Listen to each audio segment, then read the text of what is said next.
Hola, ¿qué tal? La bienvenida, como siempre, a este momento, a este encuentro de columna de voces. Hoy vamos a hablar de sexo, así que a ponerle orejas a todo esto. Y vamos a hablar con Ada Ayelén Vicerne, que es docente especializada en educación sexual integral. Y además es estudiante de maestría en estudios y políticas de género, es estudiante de Derecho en la IUMNA, es directora de la Escuela de Educación 7 de San Vicente con orientación en arte, danza y teatro.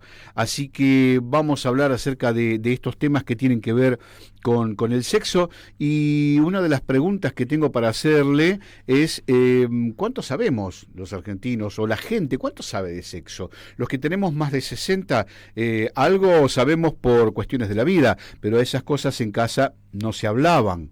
Entonces, los chicos de ahora tienen más herramientas, conocen un poco más de sexo, o tienen las mismas dudas que tenemos los que ya somos de el grupo de riesgo o de la tercera edad, como se le quiera decir.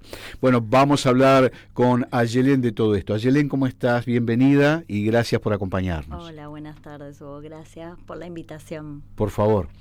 Bueno, y te traslado esa pregunta. ¿Cuánto sabemos nosotros de sexo? No sabemos nada, estamos igual que hace 50 años atrás, que era todo una cuestión tabú, no hablábamos de la menstruación, no hablábamos del preservativo, no hablábamos de... ¿Y los chicos de hoy tienen una idea más o menos clara de todo esto? Bueno, a ver, yo voy por la positividad, estamos mejor que antes, ¿no? Bien, bueno. Eso sí.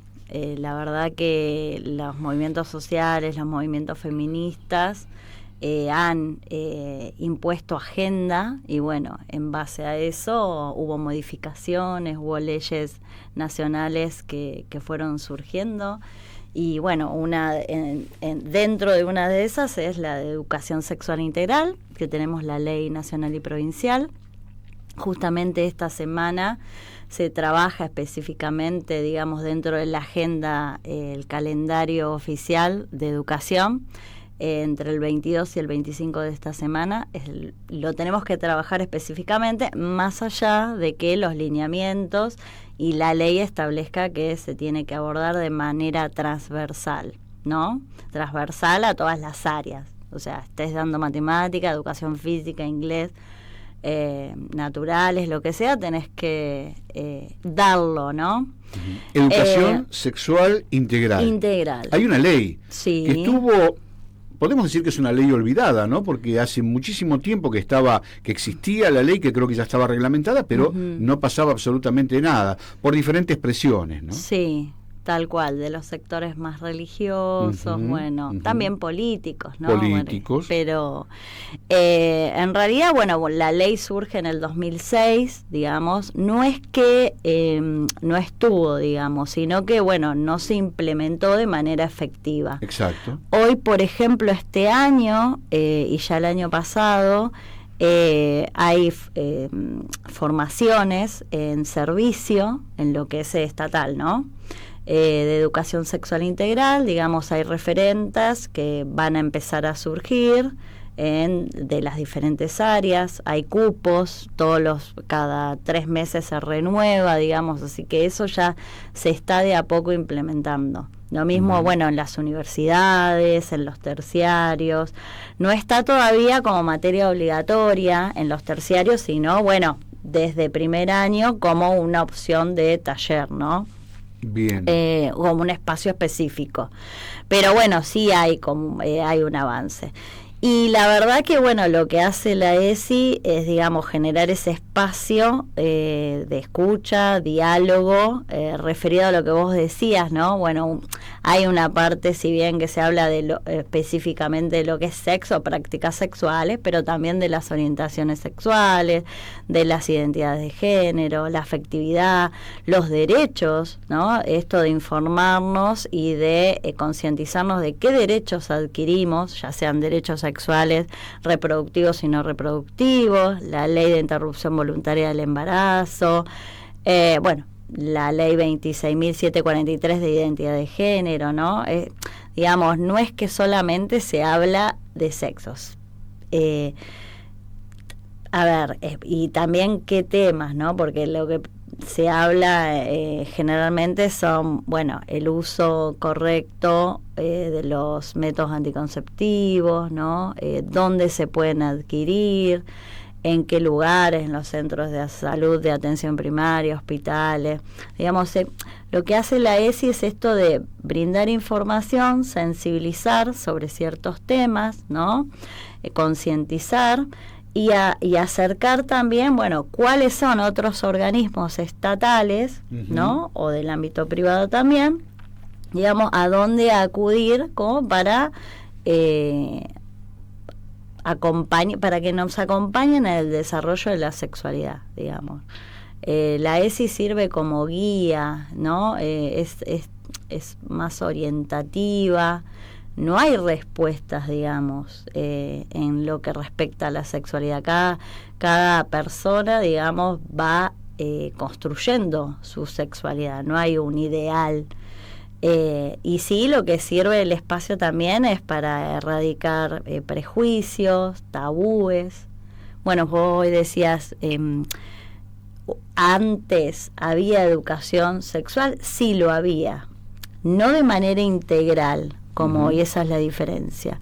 Antes, bueno, siempre se dice que, de hecho yo cuando estaba en la secundaria se daba una charla de Johnson, bueno, no sé si se puede decir la marca. Sí, lo que quieras puedes decir. Pero del espacio de Johnson y Johnson, donde te daban las toallitas, las chicas, era una charla privada que no estaban con los varones, ¿no? Era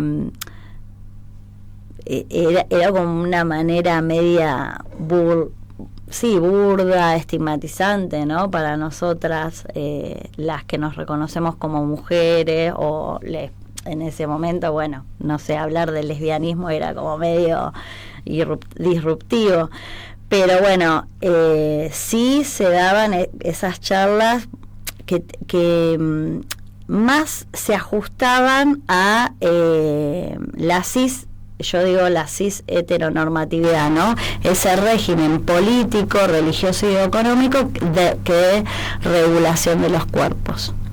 Entonces, esa educación estaba para sostener, ¿no?, ese régimen político. Esa construcción. Exacto, claro. Sociocultural, digamos, ¿no? Hoy lo que se está dando con esta educación sexual integral es que no hay un ideal, no hay que regular los cuerpos, sino que se habla de diferentes construcciones de la afectividad, diferentes maneras de ser como personas, ¿sí? Ya salir de ese rótulo de género, de hombre-varón.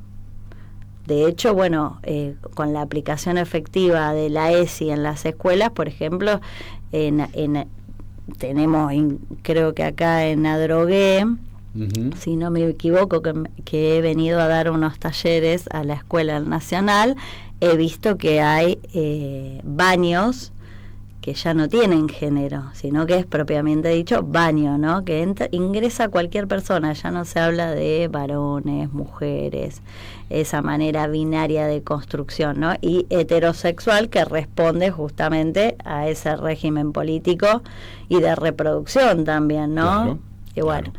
Lo he visto en algunos restaurantes también, ¿eh? Sí. Uno entra y debe, como el baño de casa, no hay un baño para mujeres y un baño para varones. No. Es el único baño que hay. Exacto. Bueno, ahí entramos todos. Sí. Bueno, eso hay que trabajarlo. A veces, bueno, cuando se piden algunos arreglos de baño en las escuelas, todo dice, bueno, baño nena, baño varones, bueno, hay que empezar a saldar esa parte ya, ¿no? Porque tenemos estudiantes que son personas trans, travestis, y que la escuela tiene que alojar. Bueno, la ESI también sirve para eso, ¿no? ¿Qué les pasa a los adultos que no pueden, ¿no? Todavía concebir dentro de sus cabezas de que hay otro tipo de construcciones de personas, ¿no? De sujetos de derechos. Sí puedo decir que les cuesta más a los adultos. Sin duda. La verdad que los jóvenes, ya sean en secundaria de primer año, no tienen para nada prejuicios, digamos, lo tienen como saldada esa parte, ¿no?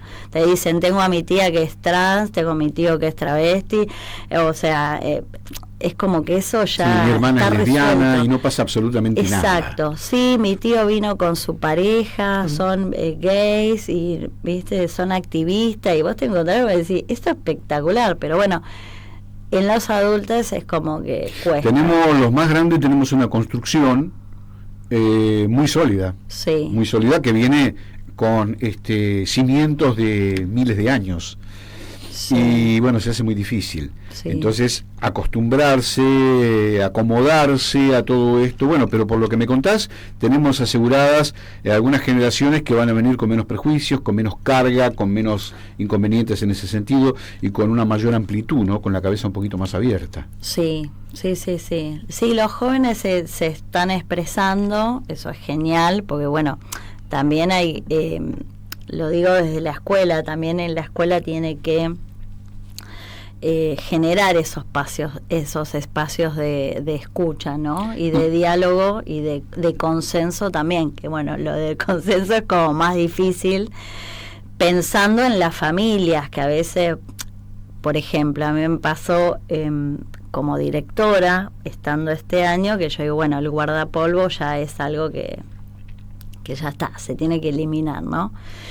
Y bueno, una de las preguntas por parte de las familias era, y de algunos profes también, era, bueno, pero ¿qué pasa con la vestimenta? O sea, ¿van a venir como quieran? ¿Van a venir en pelota? Me decían. Yo decía, ¿cómo en pelota? ¿Cómo en pelota? Dice, sí, van a venir en pelotas, pero ¿qué? ¿Van a venir desnudos? O sea, uno, ¿no? Como que trata de interpelar eso que te están planteando. Y después le digo, bueno, hagamos la prueba. ¿Cuál sería el punto? Yo no creo que la verdad los jóvenes vengan, se expongan de tal manera, ¿no? Que vengan desnudas. Y me dice, no, bueno, van a venir con minifaldas, escotes. Bueno, ¿cuál es la mirada del adulto? Les preguntaba a esas familias, en que uno hace como una definición exacta de cómo viene vestida un niño o niña, o adolescente o joven en este caso, ¿no? Esto lo preguntaban los padres, ¿no es cierto? Sí, sí, sí.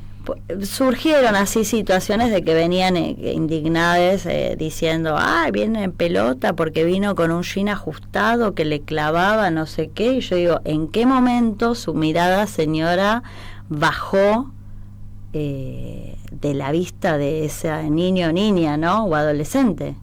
Porque cuando uno se le habla, se les habla a los ojos. Yo no estoy haciendo un escaneo de la persona, de cómo está vestida, o si tiene, por ejemplo, ponele, como decían, clavado el jean. ¿Qué es clavado el jean? Preguntaba. Y así me decían, clavado. No, la verdad que no, describa Pero la pregunta que me surge es, ¿ese jean lo usa en la calle? Totalmente. No es que se lo puso para venir a la escuela nada más. Exacto. ¿Y ahí no se cuestiona nada? Bueno, lo que cuestionaban era que en la calle van con los padres, madres, caminando, y bueno, acá están en la escuela, digamos. No cambia el ámbito, porque la escuela no es que es un espacio por fuera de la comunidad educativa. La escuela está dentro, es parte. Entonces, como yo le planteaba, como su hija se viste después de que sale de la escuela, ¿cuál sería el problema de que esté vestida de la misma manera en la escuela, digamos? No hay esta idea de tapar los cuerpos por sí, no existe. Alguna vez escuché que los guardapolvos igualaban, ¿no? Sí. Que de pronto decir, bueno, en la escuela pública muy hay gente que estaban, claro, es cierto, sí, bueno, fue lo que escuché. Sí. Digamos, había chicos que estaban mejor vestidos que otros porque, bueno, tenían distinto poder económico los padres, sí. y el guardapolvo nos hacía iguales a todos, Uh-huh. ¿cierto? Bueno, es un punto, se puede discutir, se puede debatir, sí. pero también es cierto que muchas de estas costumbres, bueno, están sujetas a cambio, porque pasa el tiempo, ¿no es cierto? Sí. Y hay otra mirada. Y sí, y aparte para desterrar las desigualdades, vos fíjate que un guardapolvo hoy está, creo que 8.000, 5.000 pesos, es inaccesible, digamos, ¿no? Y después, no sé, bueno, yo estoy muy en contra del guardapolvo ya desde mi adolescencia, digamos, porque no usaba guardapolvo. En mi escuela secundaria en Cava, en la Escuela Nacional de Danzas, digamos, íbamos vestidas... de particular, normal. Claro, sí, con la ropa que usábamos todos los días. Y... A ver, el punto del guardapolvo también es tapar el cuerpo en desarrollo, ¿no? Ajá. Y que no todos tienen las mismas etapas o los mismos momentos de desarrollo. Y que en realidad yo creo que el tapar el cuerpo de los jóvenes corresponde más a un deseo de los adultos, ¿no? Y bueno, ahí tenemos un problema. Porque los jóvenes no tienen ese prejuicio con los cuerpos, la ropa, digamos, que se deseen dos jóvenes sería como lo natural, ¿no? De la misma edad. El punto es cuando ese adulto te pide que el joven o la jovena se tape su cuerpo porque va a producir algo. Entonces mi pregunta a ciertos docentes que decían, bueno, las jóvenes no pueden venir como musculosa porque provocan, yo les preguntaba, ¿a quién provoca? Porque si provoca a un compañero, digamos, de la misma edad, es parte de cómo te gustan las personas, digamos, que puede ser lo físico, no, después lo intelectual, bueno, después hay otros gustos, ¿no? Pero digamos, si interpela a un adulto, y bueno, ahí ya estamos lindando lo pedófilo, ya es algo más complejo, ¿no? Sin duda. Y ahora, volviendo al tema de la ESI, de la educación sexual integral, nos encontramos con que los chicos están interesados en recibir esta educación, estos talleres. Cuando vos me decís talleres, me da la sensación de que la implementación de esta ley no tiene un peso específico muy fuerte, porque lo toman como un taller, como algo extracurricular. Sin embargo, la transversalidad a la que igual vos te referías me indica a mí que debería ser tratada con la seriedad y el peso que le corresponde a la matemática, a la historia, a la geografía. ¿Esto es así? ¿Se toma de esta manera en las escuelas? ¿Los directivos lo tienen claro a esto, o en ellos también, en los directores o directoras, hay algún prejuicio con respecto a este tema? Bueno, son muchas preguntas. Muchas preguntas juntas, perdón. Si hay prejuicio, sí. Bueno, yo en este caso, como soy especializada en ESI, digamos, es como que a principio de año propuse por cuaderno, ¿no?, comunicados al personal, que se tenía que planificar por proyectos transversalizando la ESI, digamos.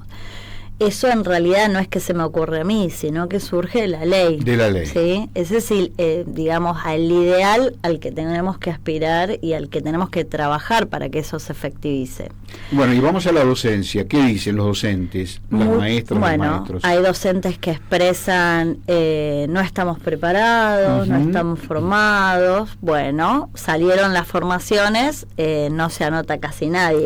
Entonces, mira. Bueno, ahí hay un abismo entre el decir y el hacer, digamos. Bien. Porque si el Estado te está proponiendo espacios, ¿no?, para formación, y vos no te inscribís, y aún así con puntaje, el último que salió ahora, que yo me anoté, inclusive, imagínate, yo siendo especializada, me anoto igual, porque entiendo de que hay que estar en esos espacios, primero interpelando, ¿no?, reflexionando. Uno no tiene que pensar de que ya tiene el título y que ya tiene todo resuelto, sino, bueno, ir viendo a ver cuáles son las nuevas novedades, estar con los grupos, ¿no?, dando a la discusión, al debate, porque en esos espacios hay un montón de gente, digamos, que responde a cierto sector religioso, también siendo docente, y que va a dar su opinión, punto su de postura. vista. Entonces nos encontramos con algunos docentes que dicen no estamos preparados, sí, y otros que cuando surge la posibilidad de prepararse no van. Exacto. Bien.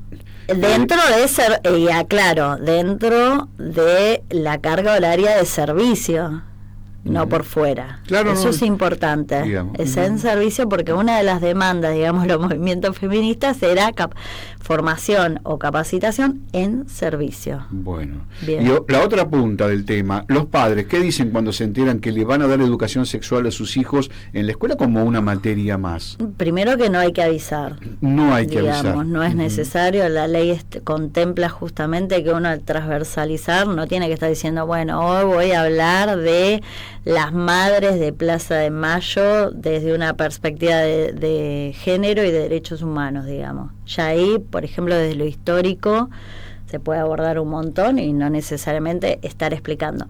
Creo que sí surge en algunas escuelas la necesidad de seguir avisando, entre comillas, ¿no? Informando a las familias sobre algunos temas específicos. Por ejemplo, la cuestión de los métodos anticonceptivos, la prevención de embarazos no deseados ni planificados y la prevención de infecciones de transmisión sexual o de HIV.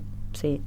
Porque ahí es como el punto álgido, digamos, ¿no? Donde se arma el tole-tole de las ¿Vienen familias. los padres a decir sí o no o algo? Exacto. Ajá. Sí, ahí sí. Que generalmente o lo aborda la profe de biología o de naturales, sociales puede ser, y ahí, bueno, yo apelo más que nada a los talleres específicos, digamos, porque desde los talleres, o sea, saliéndose de la dinámica con los profes, a veces, o por ejemplo el área de salud y adolescencia, SADO, que es la materia, saliéndose de esas horas curriculares, como vos planteabas, extracurriculares, quizás con una profe de orientación educacional o orientadora social, se animan a preguntar o a evacuar dudas o a expresar, ¿no?, lo que posiblemente con otras profes del área curricular no se animarían. Bien. Y vamos a la otra punta. ¿Los chicos están interesados y están ávidos de recibir información en ese sentido? Sí, lo demandan todo el tiempo. Bien. De hecho, por ejemplo, si se transversaliza la ESI, te dicen, bueno, queremos tener más ESI. Y vos decís, pero estás viendo en historia o en práctica del lenguaje ya transversalizada la ESI. Lo que están exigiendo es más información sobre el uso de los métodos anticonceptivos, cuáles son las prácticas sexuales. Porque podemos hablar de las madres de Plaza de Mayo, sí, pero a la hora de la utilización del condón me parece que hay una diferencia, ¿no? Exacto. Digamos, en lo que en el temario al que podemos abordar. Exacto. Sí, creo que ahí los profes es como que no se animan tanto a hablar, por ejemplo, de prácticas sexuales. Me ha pasado a mí como profe de inglés, que es mi título de base, digamos, mi cargo de base, a nombrar solamente las prácticas sexuales, si las conocían en inglés, y era como persecución por parte de la directora, actas. Bueno, es un tema, porque en realidad, a ver, los jóvenes ya lo saben eso, lo ven en las redes sociales, claro. Googlean, a ver, googlean prácticas sexuales, ya la recontra saben, digamos. Ahí es como que hay profes que, bueno, dicen, en esto yo no me voy a meter. Claro, pero necesitan chequear que eso es correcto, porque si me lo dice mi profe, es distinto. Sí, yo lo leí en internet, pero si me lo dice mi profe, yo estoy chequeando totalmente que esa información que yo tengo es correcta. Sí. Y además puedo tener dudas. ¿A quién le voy a preguntar? No. Ahora, entonces, la resistencia no es de los chicos que reciben esa información, ellos la demandan. Exacto. Es en todo caso de de sectores religiosos, algunos padres que no están de acuerdo y saltan con los chicos no y todo eso, y inclusive algunos docentes y directivos, me animo a decir también, que deben de tener también su postura en ese sentido. Sí. Bien. Sí, esas son parte de las resistencias y reticencias que hay con respecto de la ESI, y que vuelvo a repetir, o sea, el punto es los prejuicios. que rondan en torno a lo sexual, ¿no? Porque también el otro día daba justo una charla con un cuarto y le decía, bueno, pero ¿qué es educación sexual integral? ¿No? Desglosemos las palabritas. Y decían, bueno, educación, bueno, enseñanza, aprendizaje, perfecto, podríamos resumir proceso de enseñanza, aprendizaje, digamos, ¿sexual de qué? Y empezaban, sexo, y se reían. Digo, pero sexo solo, y bueno, empezaron, ¿no?, a hablar y decían, bueno, no es solamente sexo, solos, y solas empezaron a tirar palabras, ¿no? Y le digo, bueno, ¿y de qué viene sexual? Y decían, de sexualidad. ¿Y qué es la sexualidad? Podríamos decir que, por ejemplo, el tipo de música que te gusta a vos, le decía, ¿es parte de tu sexualidad o tu vestimenta?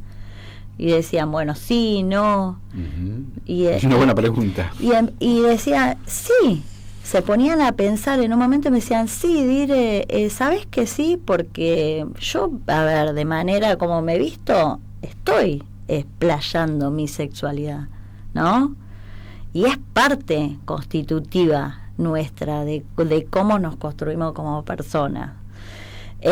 Bueno, y que las subjetividades son diferentes, diversas, por suerte, y que la vestimenta, digamos, no tiene que generar esa, diferencia de trato, sino que al contrario, o sea, somos diferentes, diversos, heterogéneos, genial, y que eso nos pone de igual manera en el trato, digamos, ¿no? No nos tiene que hacer diferentes. Bueno, ahí se derriban también situaciones, por ejemplo, de racismo, que se dan y que las reconocen también, que después hablando, ¿no?, con el tema de la vestimenta o el tema de la etnia, la nacionalidad, es bastante completo, digamos, el abordaje. Vos, y hago un breve paréntesis en esto. ¿Vos detectás que hay racismo en las escuelas entre los chicos? Sí. ¿Mucho, poco? Cada vez más. Cada vez más. Cada vez más. ¿Contra quiénes? Porque acá en este país hablar de los morochos, y el 90% de la gente tiene ese color de piel. No hay un negacionismo. Primero, no reconocerse como hija o hijo migrante, ¿no? O migrante. A ver, y lo digo desde de la propia experiencia, ¿no? Porque, por ejemplo, yo tengo una materia en Derecho en el IUMA, en la Universidad de Madres, que es Migraciones, ¿no?, y Derechos Humanos. Y decía, profe, preséntense, y yo digo, hace un par de años, yo, mi identidad, digo que es marrón, ¿no?, porque soy hija de migrantes. Si bien soy nieta de migrantes europeos, como que me identifico, o mi identidad que construyo es hija de migrantes de Paraguay. Entonces, bueno, cuesta, digamos, presentarse o poner tu carta de presentación hacia decir, bueno, soy hija de migrante. ¿Por qué? Porque durante niñas, es como que eso lo tenemos negado, hay un prejuicio. A mi mamá, por ejemplo, la cargaba muchísimo acá en Argentina por ser paraguaya. A mí me acuerdo que en el primario, me decían que era paraguaya y se me reían. Entonces yo, porque hablaba guaraní, ¿no? Con el tiempo, que era muy contestataria, yo le decía, bueno, prefiero ser paraguaya antes que ser argentina como vos. Si argentino significa ser vos, ¿no? Muy peleador desde mi lugar. Le digo, prefiero ser paraguaya. Bueno, cada uno se defiende como puede. Exacto. Era muy chica, ¿no? Digo, pero es como que les cuesta decir que son hijos de, o que son peruanos. Como que lo esconden, les da vergüenza porque hay una cargada, hoy una de las cargadas que se usa en el secundario, ¿no?, que que nos cuesta desterrar, es que es verdulera. Y le digo, ¿cuál sería el problema de ser verdulera? Me dice, porque todos los verduleros son bolivianos. Es una cosa, o sea, que se construyó ahí, ¿no? Que tiene que ver primero con la piel, con la nacionalidad, y es racista. Ujú. O sea, Bien, bien. no encontrarse en esa piel, como vos decís, bueno, vos calculo que te considerás que tenés tu identidad marrón, igual Ujú, que yo. ujú. Bueno, le digo, o sea, pensar de que no somos blancos porque nos ponemos al sol, yo le digo a mis estudiantes, vos si te pones al sol y te pones morochito porque tu identidad es marrón, no es blanca. Me dice, no, pero sos blanca. No, yo no soy blanca. O sea, no me pongo rosa. Definitivamente no, ¿No? definitivamente. Y eso hay que deconstruirlo.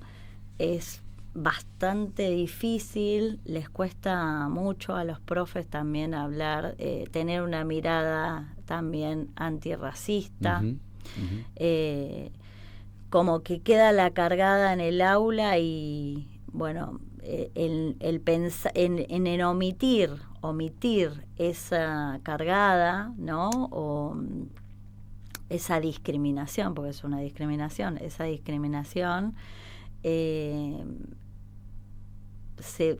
es peor, se va cristalizando, entonces hay que intervenir inmediatamente. Constantemente. Sí. Bueno, hacía este paréntesis porque esto que también es un prejuicio y tiene mucho que ver con el tema de la educación sexual, que también está llena de prejuicios. Bueno, si hay de estos, puede haber de otros, ¿no es cierto? Sí. Vos me decías que los chicos en general no tienen tanto prejuicio con respecto a la identidad de género, cómo se perciben sus compañeras o compañeros, en fin.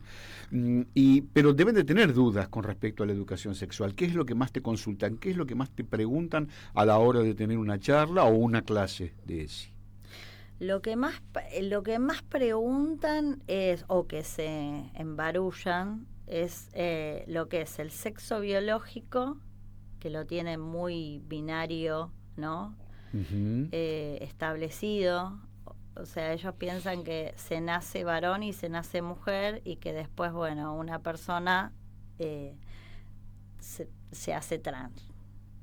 No Entonces, puede bueno, migrar o no entienden cómo es que se percibe de otra manera. exacto, ahí es como, cuesta de construir que yo siempre le digo, en realidad no se nace mujer ni se nace varón, se nace con un sexo biológico, que puede ser órganos sexuales externos, pene, vulva o intersex. Cuando ya le hablas de intersexualidad, ya sea un joven, un adulto, es como que lo sacaste de la casilla del binarismo. Entonces ahí es como En el cual estamos construidos todos desde hace miles de claro, años. total. Y cuando le decís que hay niñes que son intersexuales, que son mutilados o que eran mutilados, actualmente también, pero no tanto, mutilados al momento de nacer, digamos, como para encajarlos en ese binario heterosexual, pene, vulva, ¿no? Complementarios, es como que ahí no entienden, es como les das ejemplos de personas que han abordado intelectualmente y aparte por su historia de vida, ¿no? De la intersexualidad como Mauro Cabral, y es como que dicen, esto existe, es como que lo sacas de eje. Y después lo trans, los profes también empiezan, dice, se me hace un matete entre lo trans, le digo, quizás no hay que explicar tanto, si una persona te dice que es transfemenina, no sé cuál sería el problema. Me dice, pero nació, ¿por qué quieres retrotraerte a cómo nació? ¿Cuál sería el sentido? Como que ahí se hacen ¿no? Dice, pero ¿con qué? Digo, ¿por qué buscarle o darle la importancia o empezar a interrogarse de con qué sexo biológico nació? ¿Cuál sería el punto? Porque yo le digo a los profes, ¿vos conocés mi genitalidad? Y se ríen. Y le digo, ¿qué genitalidad pensás que tengo yo? Y se ríen, me dicen vagina. Le digo, eso es lo que vos pensás. vos no sabés si yo tengo un pene, si yo tengo una vagina, si soy intersexual, si me hormonicé. Y se quedan como, perdón, y me dice, le digo, vos estás viendo mi expresión de género, que es otra cosa, como yo me he visto. Me hace, yo me hice las lolas, le digo. Tranquilamente. Y se ríen es y lo me dicen, claro, no. Es lo que yo veo claro, a simple vista. Entonces yo puedo creer que... Entonces le digo, vos estás viendo mi expresión de género y estás presumiendo, o sea, la presunción tuya es que tengo vulva y ponele, y vagina. Pero, y digo, y encima presupones que soy heterosexual. Y si yo te digo que soy lesbiana o pansexual, ya cuando le decís pansexual ya es como que es demasiado. Pero digo, entonces eso, ¿no? Es todo el tiempo es como que tenemos que estar trabajando en la presunción. O sea, eso creo que es fundamental. O sea, y me dice, ¿entonces qué hago? Quizás le tendrías que preguntar a la persona cómo se llama. No sé, Juliana, por ejemplo. Bueno, Juliana, y tratarla de Juliana. No importa si nació con pene, vulva, si nació intersex, o sea, la genitalidad, lo que tenga interiormente, no importa. Entonces es como que, bueno, eso es lo que más, digamos, cuesta, ¿no? De construir eso. Como que no hay, o sea, vos le planteas que no hay nada lineal, definitivo ni determinante en lo que es la construcción de las sexualidades, ¿no? De las personas. Entonces, como que, o una persona que ha sido lesbiana de pronto es pansexual o después fluye a heterosexual, ¿no? Porque la persona puede ir diciendo, bueno, ahora soy, y qué pasa, en los jóvenes casos, sí van cambiando, y que está genial, porque no hay nada definitivo. Pansexual.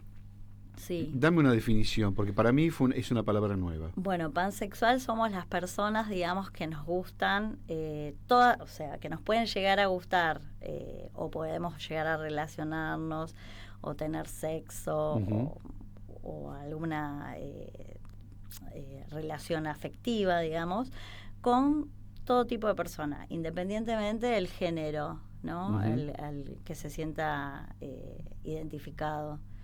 Digamos, podemos estar con una persona trans, podemos estar con una persona travesti, podemos estar con una persona, en realidad. Perfecto, con cualquier persona. Con cualquier persona. Claro. Es lo que en una época se llamaba bisexual o algo así, pero esto es un concepto un poco más amplio, ¿no es cierto? No, bisexual, bueno, lo que pasa es que bisexual está más recortado lo que es hombre-mujeres. Ajá. Entonces, bueno, pansexual es como que trasciende lo binario y puede estar con una persona lesbiana.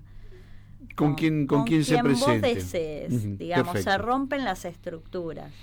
Es bien abarcativo. Bueno, después está lo sapio sexual también, que son las personas que les gusta, ¿no? Relacionarse con personas, digamos, desde lo intelectual también. Hay diferentes categorías. Cada uno creo que se va elegir una categoría, por así decirlo, elegir, ¿no? Sentirse parte de esa categoría, también habla de un posicionamiento político importante, ¿no? Bien, no es lo mismo decir soy mujer que soy lesbiana. Digamos, me corro diciendo soy lesbiana, me corro de la categoría mujer y bueno, habla de mí, ¿no? Por eso ahí también hay una discusión fuerte en que ya lesbianismo no es más una orientación sexual para algunos sectores de militancia, y para otros decir, no, nosotros somos una identidad de género, política de lesbiana. Entonces, me parece que ese debate está bueno, profundiza la discusión, está piola. Necesitamos mucho tiempo para seguir hablando del tema, pero en síntesis y a través de tu experiencia, la educación sexual en las escuelas está presente de alguna manera, tiene algunos sectores que no están a favor, algunos abiertamente en contra, y otros que directamente se hacen los distraídos a la hora de planificar o de prepararse para poder dar esa materia. Sin embargo, hay una demanda por parte de los estudiantes que sí, que quieren saber y que les interesan y que seguramente han buscado por su cuenta algunas dudas, ¿no es cierto?, para tratar de sacarse dudas. Y me decías entonces que la escuela, por lo menos en la que vos estás a cargo, en ese sentido se avanza. Sí, se está avanzando. Bien. ¿Y en otras escuelas ves que hay una idea así, por lo menos a través de los directivos? Digamos, ¿hay una idea en ese sentido o todavía te encontrás con directivos que también dicen, no sé si quiero hacer esto, si le voy a dar bola a esto? No, hay Bien, trabajo. Primero bien. que es una obligación nuestra, digamos, es un deber garantizar la educación sexual integral, digamos, como directivos. Es parte de nuestra gestión.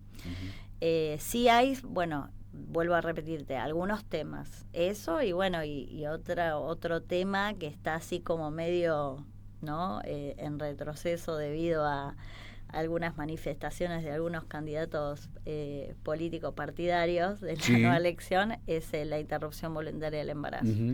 Algo que ya estaba, ya hay una ley, ya está definido todo eso, hay una posición, pero bueno, se quiere retrotraer, quieren... Vos pones el pañuelito en la escuela, el verde, y ya es como que no está trabajada esa parte. Salió la ley, todo, está la ley, pero en la conciencia de la gente todavía no hay una definición o hay posiciones muy duras. Yo creo que sí, que hay definiciones, ¿Sí? No la dicen, digamos, pero el omitir es una definición política también, la omisión, digamos, ¿no? Lo omito porque no lo digo, mejor no les doy la información.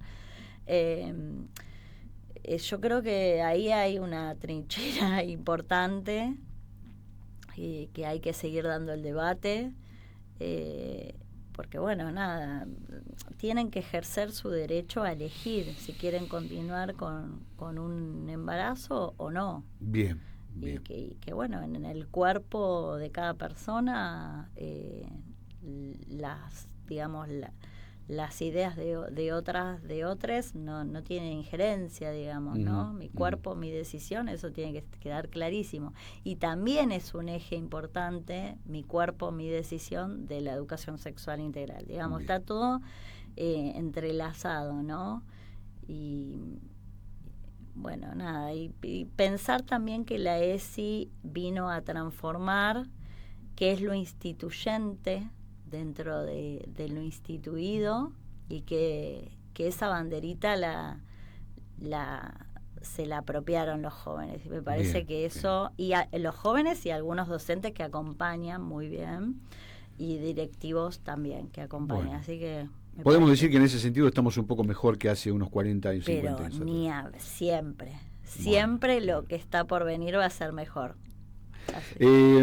Ayelén Vicerne, educadora, y además es una especialista en educación sexual integral. Gracias por haber venido.